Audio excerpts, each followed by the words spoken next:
Assalamualaikum warahmatullahi wabarakatuh. Innal hamdalillah nahmaduhu wa nasta'inuhu wa nastaghfiruh wa na'udzu billahi min syururi anfusina wa min sayyiati a'malina. Man yahdihillahu fala mudhillalah wa man yudlil fala hadiyalah. Ashhadu an la ilaha illallah wahdahu la syarikalah wa ashhadu anna Muhammadan abduhu wa rasuluh sallallahu alaihi wa ala alihi wa sahbihi ajma'in wa man tabi'ahum bi ihsanin ila yaumiddin. وقال تبارك وتعالى في كتابه الكريم وَاعْبُدْ رَبَّكَ حَتَّى يَأْتِيَكَ الْيَقِينُ. Al-ayah amma ba'd. Hadirin wal hadirat, para bapak, para ibu, saudara-saudari sekalian yang semoga senantiasa mendapatkan rahmat dan taufik dari Allah Subhanahu wa taala. Alhamdulillah, pada kesempatan malam hari ini kita bisa hadir di tempat dan majlis yang mulia ini. Kita berada di salah satu dari rumah-rumah Allah di muka bumi ini, yaitu masjid. Marilah kita berusaha dalam beberapa menit ke depan untuk bisa meraih rizki dari Allah. Rizki yang dimaksud adalah rizki akhirat,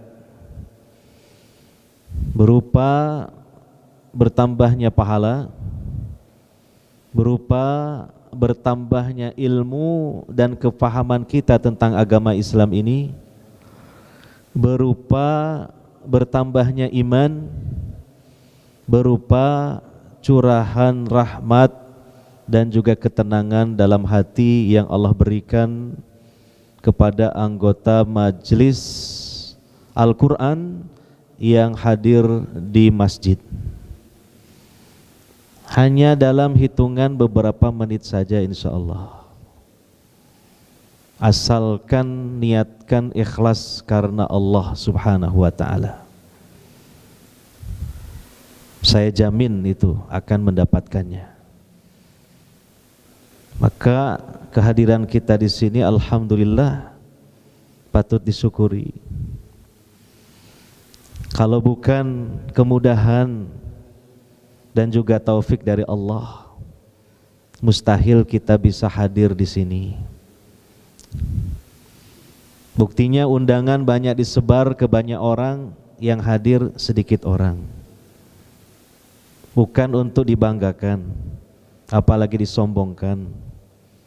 Tapi sekali lagi Allah pada kesempatan ini memilih kita dengan rahmat dan taufiknya untuk hadir di sini. Itu yang harus kita pahami dan kita mengerti secara mendalam. Dan yang kedua, saya nasihatkan kepada diri saya sendiri dan kepada saudara-saudari sekalian, hari-hari ini hendaknya kita menjadikan kematian sebagai penasehat kita, karena banyak orang-orang yang kita kenal maupun yang tidak kita kenal meninggal dunia, bahkan meninggal dunia secara mendadak, dan sebagiannya juga banyak dengan sebab terkena corona. Kita masih hidup, kita masih diberi kesempatan oleh Allah Subhanahu wa ta'ala. Hendaknya fenomena tersebut janganlah terjadi dan berlalu begitu saja. Tapi hendaknya kita tajamkan fikiran dan mata hati kita untuk bisa menangkapnya, bahwa itu adalah nasihat tanpa bicara untuk kita semua. Kematian itu nasihat tanpa bicara untuk kita semua. Artinya apa? Mumpung Allah Subhanahu wa ta'ala memberikan kesempatan kepada kita. Kata Nabi sallallahu alaihi wasallam, "Igtanim khamsan qabla khams." Manfaatkan 5 keadaan sebelum 5 keadaan kebalikannya. Di antaranya adalah wahayataka qabla mautika. Kesempatan hidupmu sebelum kamu mati. Maka mari kita berusaha waktu demi waktu yang Allah berikan pada kita semua, sebisa mungkin kita kerapkan, kita padatkan dengan kegiatan-kegiatan ibadah, baik ibadah yang wajib maupun yang mustahab, yang sunnah, supaya bila mana kematian menjemput kita, yang memang kematian itu tidak ada kabar dan pemberitahuan sebelumnya terhadap kita, maka mudah-mudahan kita dalam kondisi sedang beribadah kepada Allah Subhanahu wa ta'ala. Karena besar kemungkinannya dan besar harapannya kalau kegiatan kita dominannya, mayoritasnya adalah ibadah kepada Allah Subhanahu wa ta'ala, maka kita pun mati dalam kondisi seperti itu. Karena kata para ulama, kebanyakan orang meninggal dunia itu adalah dalam kondisi sedang melakukan kegiatan yang biasa, yang secara terus-menerus dia lakukan. Tidakkah kita khawatir mati kita su'ul khatimah? Tidakkah kita khawatir mati kita sedang bermaksiat atau setidaknya sedang lalai?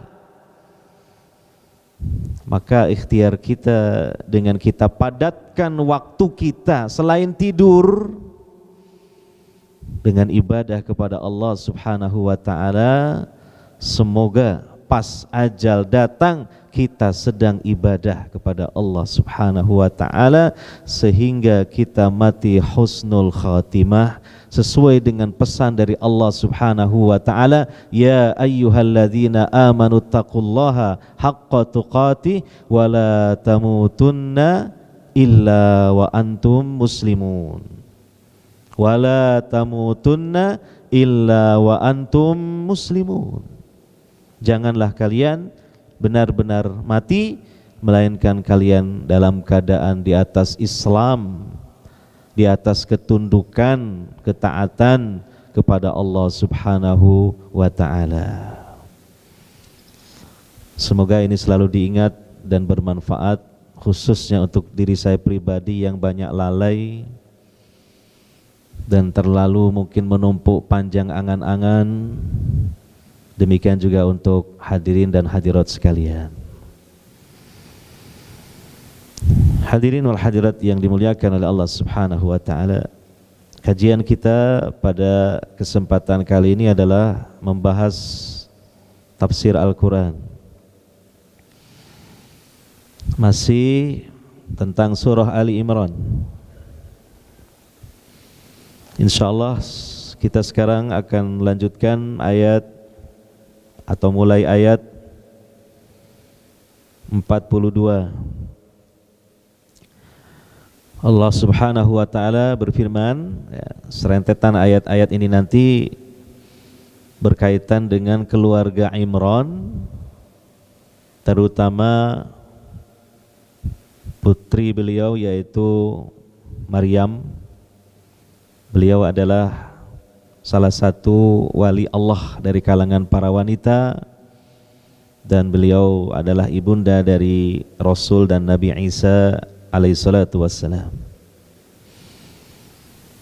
Wa idh qalatil malaikatu ya Maryamu innallaha astafaki wa taharaki wastafaki ala nisa'il alamin.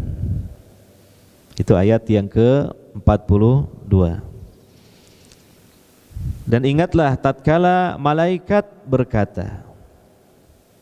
Nah, perkataan malaikat ini dalam tafsirnya disebutkan menyampaikan ya, firman Allah Subhanahu wa taala. Ya. Wahai Maryam, sesungguhnya Allah telah memilih engkau dan Allah telah mensucikan engkau dan Allah telah memilih engkau dari sekalian wanita di alam semesta ini. Pada ayat ini Allah Subhanahu wa taala menyebutkan tentang keistimewaan Maryam binti Imran, bahwa Allah Subhanahu wa taala telah memilihnya, bahwa Allah Subhanahu wa taala telah mensucikannya, mensucikan dari perbuatan-perbuatan yang buruk, mensucikan dari segala penyimpangan-penyimpangan yang biasa diserukan oleh setan. Allah Subhanahu wa taala memelihara Maryam. Bahkan disebutkan dalam satu riwayat sebagaimana pada pertemuan yang lalu bahwa seluruh bayi yang terlahir itu biasanya menangis teriak kecuali dua bayi, yaitu Maryam dan juga putranya yaitu Isa bin Maryam. Jadi Allah sudah jaga semenjak lahirnya dari gangguan dan dari juga penyesatan syaitan.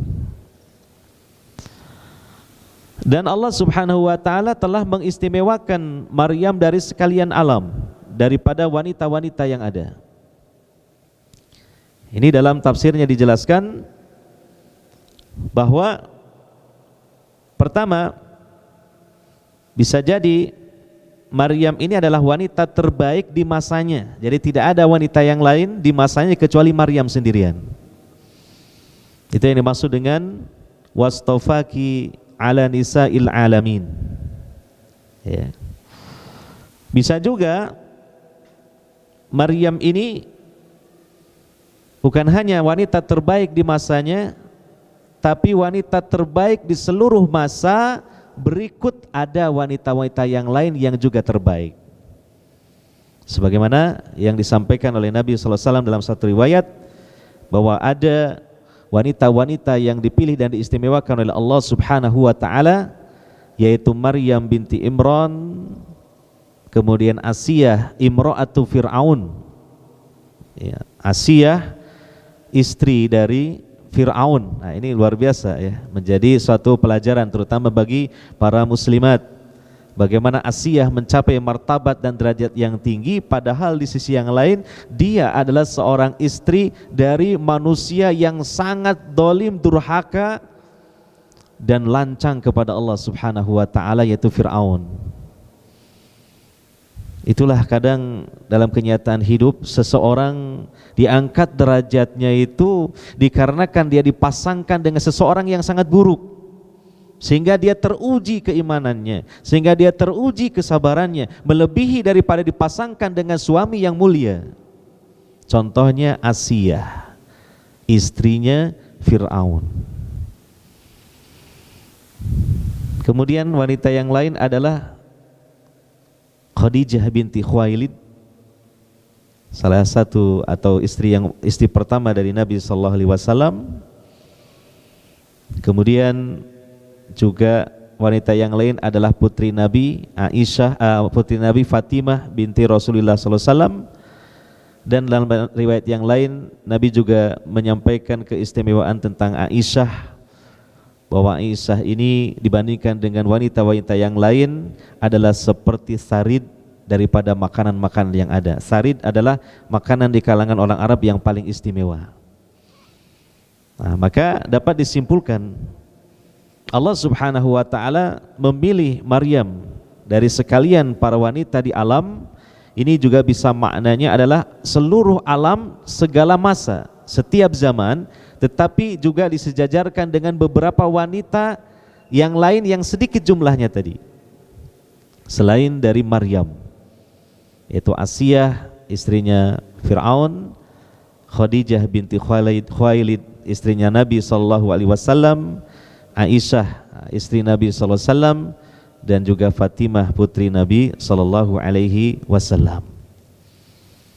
Memang tidak banyak dari kalangan wanita Allah Subhanahu wa taala angkat menjadi manusia-manusia yang istimewa dibandingkan dengan kaum laki-laki. Seluruh para nabi, para rasul itu dari kalangan laki-laki, tidak ada satupun dari kalangan wanita. Adapun para wanita ini adalah mereka setidaknya mencapai maqam atau derajat para wali-wali Allah.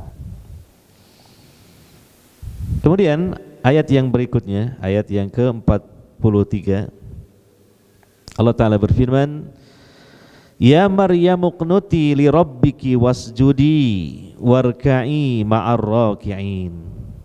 Wahai Maryam, tunduklah engkau kepada Rabb engkau. Yang dimaksud dengan al-kunut dalam tafsir Ibnu Katsir dijelaskan adalah al-mudawamah fi ta'ah.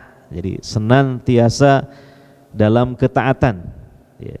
Maka seluruh lafaz kunut yang didapatkan atau ditemui dalam ayat Al-Quran maknanya adalah at-ta'ah. Ya. Maknanya adalah senantiasa dalam ketaatan. Ya. Senantiasa dalam ketundukan kepada aturan Allah Subhanahu wa ta'ala. Wasjudi, dan sujudlah engkau, warka'i, dan rukuklah engkau, ma'ar raki'in, bersama hamba-hamba Allah yang lain yang ruku. Ini dalam tafsirnya dijelaskan bukan berarti ibadahnya cuma sujud dan ruku saja, tetapi disebutkannya sujud dan ruku ini mewakili dari gerakan ibadah yang lainnya. Namun di sini menunjukkan keistimewaan dua gerakan dalam ibadah kepada Allah itu, yaitu sujud dan ruku. Ya. Di mana sujud ini adalah posisi yang terbaik, sebagaimana Nabi SAW mengatakan, aqrabu ma yakunu bainal abdi min rabbih wa huwa sajid fa'aksiru fihi du'a. Sedekat-dekat posisi seorang hamba dengan Rabb-nya adalah ketika dia sedang sujud, maka perbanyaklah di dalam sujud itu berdoa kepada Allah. Dan juga ketika sujud, seseorang ini menunjukkan dirinya sebagai seorang yang hina di hadapan Allah Subhanahu wa ta'ala. Bagaimana tidak, ketika dia sujud, maka kepala dan kakinya sejajar rata berada di atas tanah. Ini sebagai suatu bukti yang menunjukkan kehinaan dan kerendahan dirinya di hadapan Allah Subhanahu wa ta'ala. Maka ini adalah posisi yang istimewa. Demikian juga ruku, itu adalah sebagai bentuk dari ketundukan dan kepatuhan kepada Allah Subhanahu wa ta'ala. Maka Maryam, ketika Allah Subhanahu wa ta'ala telah memerintahkannya untuk tunduk kepada Allah Subhanahu wa ta'ala dan senantiasa sujud dan ruku bersama mereka-mereka yang juga sujud dan ruku, disebutkan dalam riwayat Maryam ini karena dia melazimi Baitul Maqdis, berada di Masjid Al-Aqsa, dia terus-terusan ibadah kepada Allah Subhanahu wa ta'ala tanpa mengenal letih dan bosan. Hingga disebutkan dalam satu riwayat, kedua kakinya sampai bengkak karena saking lamanya beribadah kepada Allah Subhanahu wa ta'ala. Dan juga disebutkan dari wajahnya juga ada bekas yang menunjukkan lamanya dia sujud kepada Allah Subhanahu wa ta'ala. Maka ini juga menjadi pelajaran dan nasihat bagi kita untuk kita mencintai sholat, untuk kita senantiasa menjaga sholat. Bahkan kita upayakan memperbanyak sholat, tentunya sholat-sholat yang disyariatkan oleh Nabi SAW. Dan yang kedua, kita usahakan sholat yang kita lakukan ini berkualitas. Di antaranya apa? Ketika kita sholat, hendaknya kita upayakan untuk istihdarul qalbi, menghadirkan hati. Jangan sampai kita sholat badan kita hadir di masjid tapi hati kita tidak hadir di masjid. Ya, dan itu sering sekali di antara kita mungkin tidaklah bisa mengupayakan untuk menghadirkan hati. Ya, karena mungkin lupa atau lalai dan setannya luar biasa. Maka ini saya ingatkan kembali untuk diri saya pribadi dan juga saudara-saudari sekalian, harus ada perhatian yang khusus terhadap solat-solat kita.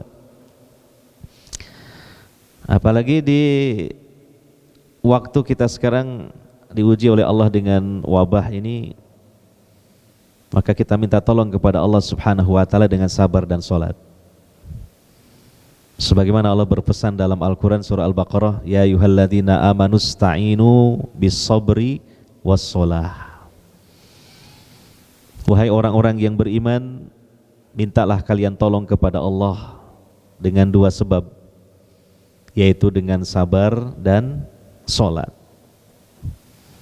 Kalaulah mungkin kita sudah bisa sabar, karena mungkin sudah cukup lama kena wabah ini kita terlatih, maka yang kedua solatnya. Dari sisi kuantitas kita perbanyak, dari sisi kualitas kita perhatikan kualitasnya. Terutama tadi istihdharul qalbi, hadirkan hati. Minimal menghadirkan hati, ya, itu tidak rumit-rumit. Kita ketika sholat membaca bacaan sholat.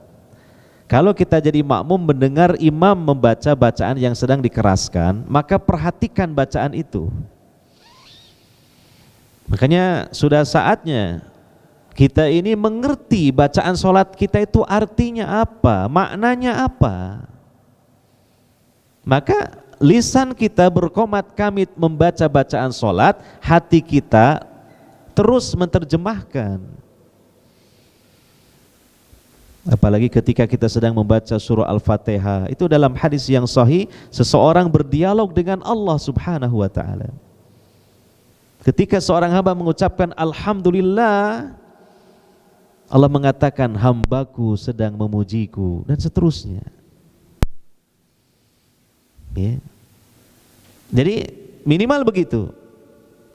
Sibukkan hati kita dengan kesibukan memperhatikan bacaan solat yang sedang kita baca. Jangan mau kita mengalihkan kepada kesibukan yang lain. Berarti kita tidak bisa menghadirkan hati ketika sedang solat, dan berarti kualitas solat kita buruk. Padahal durasi kita solat itu tidak lama, hanya hitungan menit saja, berapa menit. Nah, mari di hari-hari seperti ini kita ada musibah, ada kesulitan, kita ada perhatian khusus mengenai solat ini. Disiplin melaksanakannya di awal waktu, terutama bagi kaum pria muslim yang tidak ada udzur, solat berjamaah di masjid. Perhatikan kualitasnya, dan kalau bisa tambah jumlahnya dengan melaksanakan solat-solat sunnah, solat-solat nawafil, solat malam, solat duha, solat sunnah, rawatib. Masya Allah, ini adalah hal yang luar biasa. Kita mengambil pelajaran dari Maryam tadi. Allah perintahkan wasjudi warka'i ma'ar raki'in, sujudlah dan rukuklah bersama orang-orang yang sama-sama rukuk dan sujud. Dan disebutkan dalam sebuah hadis yang sahih riwayat Imam Muslim, bahwa memperbanyak solat sunnah merupakan sebab terbesar masuknya seseorang ke dalam sorga, menjadi tetangga Nabi SAW di sorga. Coba, apa tidak istimewa itu?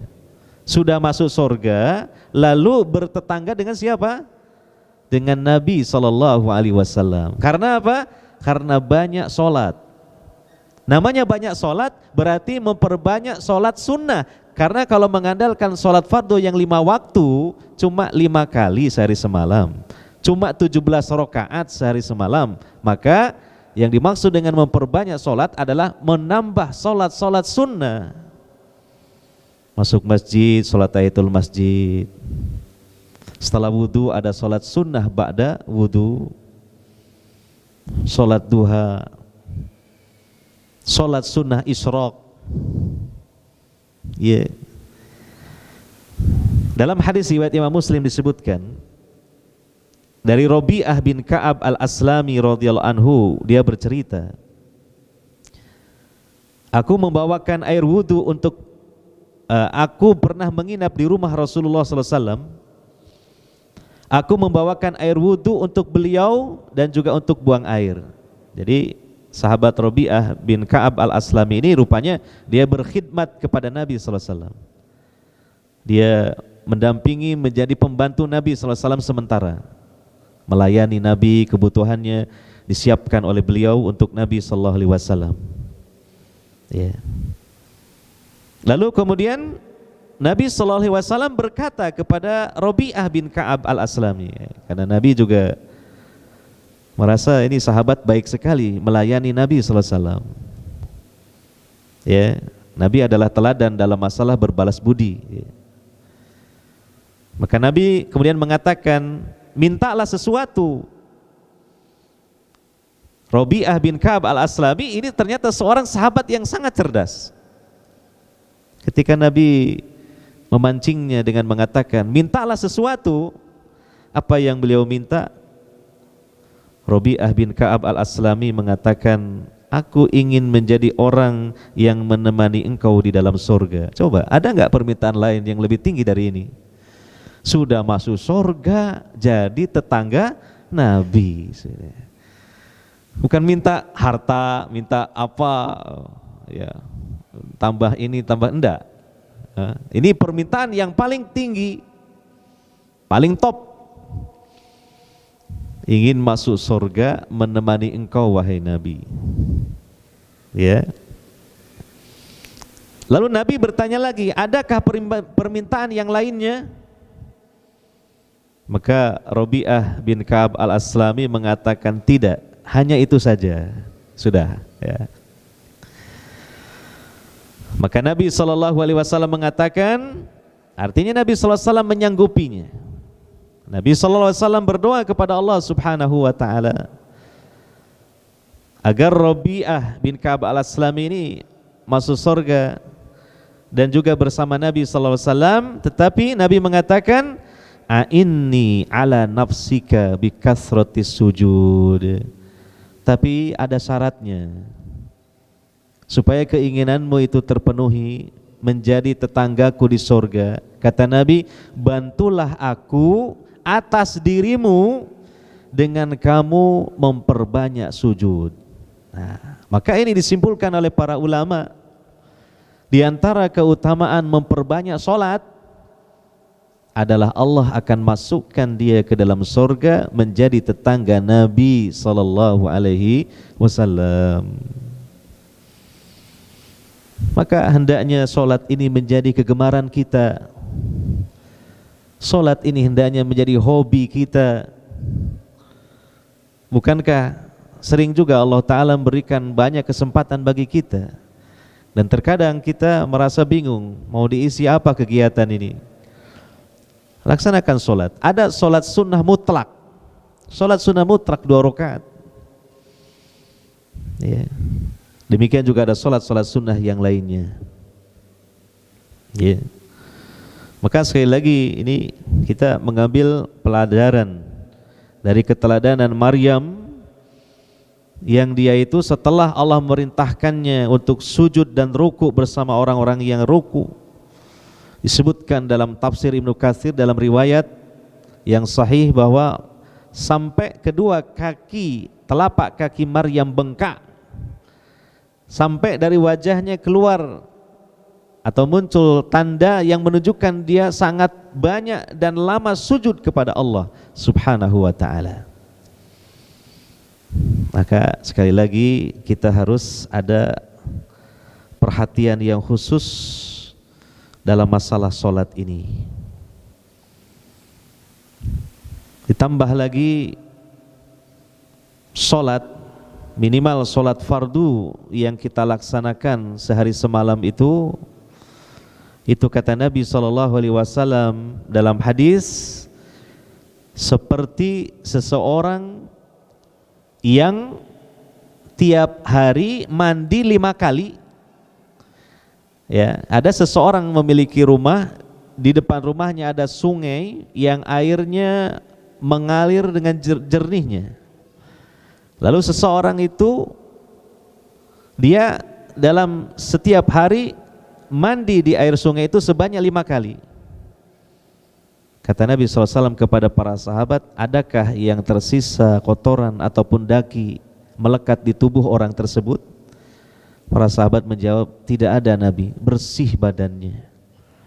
Maka Nabi SAW mengatakan, demikianlah seseorang yang tiap hari sholat 5 waktu, maka Allah akan bersihkan dirinya dari dosa-dosanya.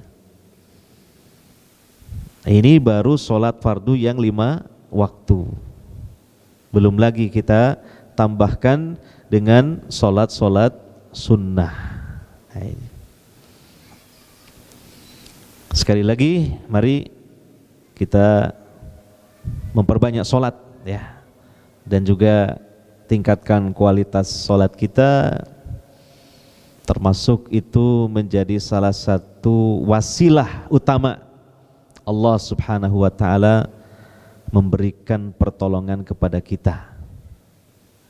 Ya ayyuhalladzina amanu sta'inu bis-sabri was-shalah. Wahai orang-orang yang beriman, minta tolonglah kepada Allah dengan sebab sabar dan salat. Sehingga segala urusan semoga dimudahkan oleh Allah Subhanahu wa ta'ala, dan juga musibah-musibah termasuk wabah yang Allah timpakan juga segera Allah angkat, karena kita minta tolong kepada Allah Subhanahu wa ta'ala dengan menjadikan solat-solat kita sebagai wasilahnya. Hadirin wal hadirat yang dimuliakan oleh Allah Subhanahu wa ta'ala. Kemudian kita lanjutkan ayat berikutnya. Zalika min amba'il ghaibi nuhihi ilaik wa ma kunta ladaihim idh yulquna aqlamahum ayyuhum yakfulu Maryam wa ma kunta ladaihim idh yakhtasimun. Yang demikian itu termasuk dari berita-berita gaib yang kami wahyukan hal itu kepada engkau Muhammad. Ya. Ini jelas berita gaib, artinya gaib di masa yang telah berlalu. Nabi SAW beliau hidup di masa yang jauh setelah kehidupan Maryam tentunya. Tapi Allah Subhanahu wa ta'ala mengabarkan tentang kisah tersebut kepada Nabi SAW. Ini menunjukkan bahwa Nabi Muhammad SAW benar-benar seorang Nabi dan Rasul. Bagaimana tidak, beliau mengetahui kejadian-kejadian yang telah berlalu, padahal beliau tidak bisa membaca dan menulis, tidak memiliki satupun guru, tidak ada satupun yang mengkisahkan dan meriwayatkan secara terpercaya, sama sekali tidak ada. Hanya Allah Subhanahu wa ta'ala yang mengabarkan kepada beliau melalui wahyu. Dan persis itu sudah terjadi seperti yang telah terjadi. Maka sekali lagi ini adalah salah satu dari alamat nubuwah, termasuk dari tanda kebenaran bahwa beliau sallallahu alaihi wasallam itu seorang nabi dan rasul. Ya. Wa ma kunta ladaihim id yulquna aqlamahum, dan engkau Muhammad tidak berada di sisi mereka ketika mereka melemparkan pena-pena mereka. Ayyuhum yakfulu Maryam, siapa di antara mereka yang berhak untuk merawat Maryam? Wa ma kunta ladaihim id yahtasimun, dan engkau pun tidak berada di tengah-tengah mereka ketika mereka sedang berselisih dan bertikai. Artinya kisahnya ya sebagaimana pada ayat yang lalu kita sampaikan, bahwa ibunda Maryam yaitu istrinya Imron ketika sedang mengandung bayinya itu, dia bernadar kepada Allah Subhanahu wa taala bahwa nanti bayi yang terlahir dinadarkan untuk menjadi hamba yang fokus hanya berada di masjid beribadah kepada Allah Subhanahu wa taala. Dan ternyata yang lahir seorang wanita, tapi tetap dinadarkan anaknya untuk menjadi hamba yang fokus menetap di masjid beribadah kepada Allah Subhanahu wa taala. Maka setelah lahir anaknya itu yang diberi nama Maryam, si bayi ini kemudian dibawa ke masjid, ke Baitul Maqdis, dan diserahkan kepada orang-orang yang memakmurkan masjid. Tetapi mereka semua berkeinginan dan berebut untuk bisa merawat Maryam, karena Imron ternyata dalam satu riwayat itu adalah seorang ulama dan imam di masjid tersebut, di Baitul Maqdis itu. Sehingga mereka tahu bahwa si anak ini memiliki bobot bibit yang unggul. Maka mereka berebut untuk bisa merawat Maryam ini.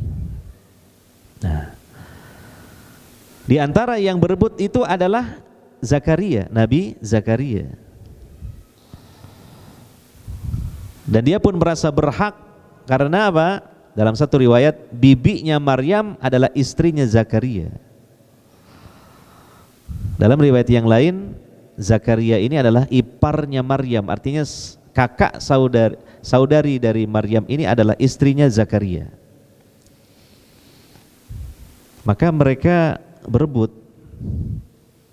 Tetapi kan untuk menentukan kriterianya ini kan tidak ada yang disepakati. Maka akhirnya solusinya apa? Dengan cara diundi. Al-Qur'ah itu kadang-kala menjadi solusi terakhir ketika penentuan kriterianya tidak disepakati. Nah, ini juga dalam kaidah usul fikih itu diangkat masalah Qur'ah ini, mengundi, bukan mengundi nasib judi, bukan. Mengundi ngopiok itulah, kayak orang apa? Arisan atau yang lain gitu. Itu menjadi solusi. Ya. Karena kriterianya tidak ada kesepakatan. Ya, siapa yang nanti kena, maka dia yang berhak dengan diundi itu. Ya, sebagaimana juga terjadi pada Nabi Yunus ya, dalam Al-Qur'an surah As-Saffat disebutkan ketika Yunus menaiki kapal yang penuh dengan muatan dan rupanya diputuskan harus ada satu penumpang yang dibuang ke laut karena penumpangnya overload terlalu banyak. Tapi untuk menentukan apakah yang dibuang seperti siapa kriterianya tidak ada. Maka akhirnya apa? Fasahama fakana minal mudhadin, maka diundi dan Nabi Yunus adalah orang yang dikalahkan dalam undian itu. Begitu berapa kali diambil nama-nama penumpang selalu Yunus bin Matta, Yunus bin Matta, Yunus bin Matta. Hanya Yunus yang dilempar ke lautan. Lalu kemudian diterkam bulat-bulat oleh seekor ikan besar. Nah, demikian juga dalam kejadian rebutan Maryam ini, yang diantara pesertanya adalah Nabi Zakaria. Akhirnya solusinya apa? Mereka mengundi. Yeah. Dengan cara melemparkan pena, aklam itu jamak dari kolam, pena. Maksudnya pena apa? Mereka orang-orang yang biasa di Baitul Maqdis itu biasa menulis kitab Taurat dengan pena mereka. Maka pena itulah yang mereka gunakan untuk mengundi. Caranya bagaimana? Caranya cukup unik. Pena-pena mereka masing-masing dilempar ke aliran sungai. Siapa yang nanti penanya tidak ikut ya arus sungai itu, jadi tetap diam bertahan, dalam riwayat yang lain malah melawan arus, maka dialah yang menang dalam undian itu, yang berhak untuk merawat Maryam.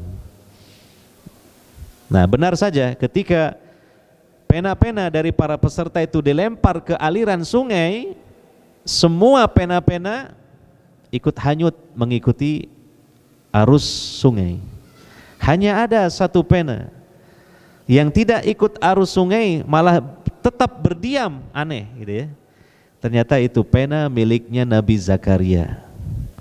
Maka Zakaria lah yang menang dalam undian itu, sehingga beliaulah yang berhak untuk merawat Maryam. Nah, itulah yang dimaksud dengan ya wa ma kunta ladaihim id yulquna aqlamahum ayyuhum yakfulu Maryam. Ya, yang dimaksud dengan mereka melempar pena-pena mereka, siapa di antara mereka yang berhak untuk merawat Maryam. Ya, dan Nabi SAW tidak hadir dalam peristiwa itu, jelas. Karena beliau hidup jauh berabad-abad lamanya setelah kejadian itu. Tetapi Nabi Muhammad SAW tahu secara persis, dan itu adalah diberitahu oleh Allah Subhanahu wa taala melalui wahyu. Maka ini menunjukkan kebenaran bahwa beliau adalah seorang nabi dan rasul, sehingga hal ini semakin menguatkan kita dalam memeluk agama Islam ini. Karena apa? Nabinya nabi yang benar dari Allah Subhanahu wa taala, agama yang dibawanya pun tentu kebenaran. Ya.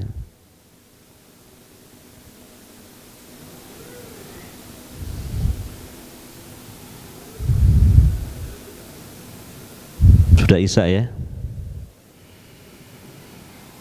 Mungkin kita cukupkan dulu sampai di sini karena sudah terdengar adzan Isya dikumandangkan. Jadi kita pada kesempatan kali ini ngaji tafsir surah Ali Imran ayat 42, 43 dan 44 ya. 3 ayat saja. Semoga sebagaimana tadi di awal saya sampaikan, hanya dalam hitungan beberapa menit saja dengan niatan ikhlas karena Allah Subhanahu wa taala, kita semua mendapatkan rizki akhirat, yaitu pahala, bertambah ilmu, kemudian bertambahnya iman, Allah curahkan rahmat dan juga ketenangan ke dalam hati kita semua. Semoga demikian, amin ya rabbal alamin. Demikian yang dapat saya sampaikan. Kita akhiri dengan doa subhanakallahumma wa bihamdika asyhadu alla ilaha illa anta astaghfiruka wa atubu ilaik. Wassallallahu ala nabiyyina Muhammadin wa ala alihi wa sahbihi ajmain. Wassalamualaikum warahmatullahi wabarakatuh.